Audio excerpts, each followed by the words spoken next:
Christ became obedient for us even to death, dying on the cross. Therefore God raised him on high and gave him a name above all other names.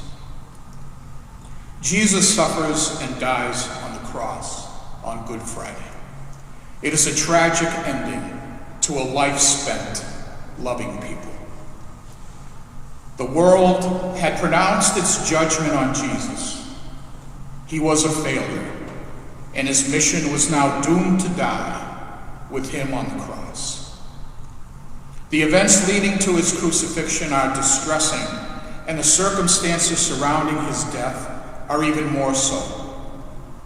Abandoned by the people he had come to redeem, abandoned by his closest friends, he now seemed abandoned by God as well. Jesus was truly alone. It is the same experience of every human heart that has come face to face with pain. God does not pretend to take the pain away. God doesn't take our crosses away from us. But as on Good Friday, when Jesus hung on the cross, God is unmistakably there, bearing our pain with us, joining us in our suffering, weeping with us, and seeking to find a way to change our suffering into joy. Good Friday is not the end of our story, just as it wasn't the end of Jesus' story. The all-so-familiar account of the suffering, crucifixion, and death of Jesus never ceases to trouble us in a way that makes us wish we could somehow do something to reverse the injustice inflicted on this just man. How could they not have seen what we see so clearly?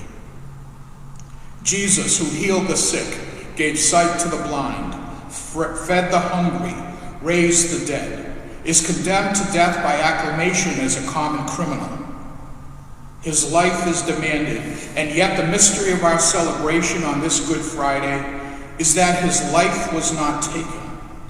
Rather, Jesus gave his life freely as a ransom for the many. The Lord is left alone in the brutal hands of his accusers, without defense, and with no other offense than proclaiming a gospel of repentance, forgiveness, and unconditional love. It is the great paradox of our faith that one man's suffering, one man's unjust treatment, sentence, and death would be the source of hope for so many. It is this prevailing truth that defines us as Christians, that enables us to see present sin and suffering, the tragic circumstances we face, and to see God and his work of redemption among us. He who bore our offenses has made it possible for us to forgive. This is the gift and responsibility of our Good Friday and our Easter celebration. Without the crucifixion, there can be no resurrection. Evil had to have its day. Sin had to do its worst. Evil may be powerful, but unconditional love is more powerful. All evil can do is take life, but unconditional love gives life. There is no greater proof of God's love to us than the willing sacrifice of his Son on the cross. Jesus' parting words, "It is finished," expresses triumph rather than defeat. Jesus bowed his head and gave up his spirit, knowing that the strife was o'er and the battle was won. Even on the cross, Jesus knew the joy of victory. What the Father sent him into the world to do has now been accomplished. Today, we who believe lay claim to the mystery of God's boundless forgiveness and unconditional love.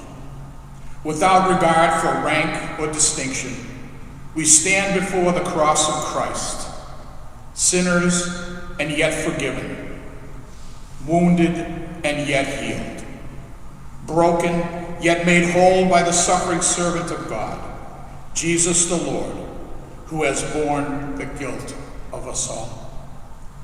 In these sacred days and in the approaching celebration of Jesus' resurrection, we must not lose sight of this mystery, this great love that will never abandon us.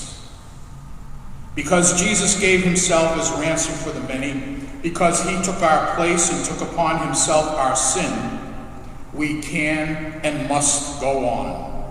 We must not cease in proclaiming his message of unconditional love and boundless mercy. So then, as we come together in our solemn celebration of Jesus' suffering and death, let us discover who we are and what is now possible for us to become.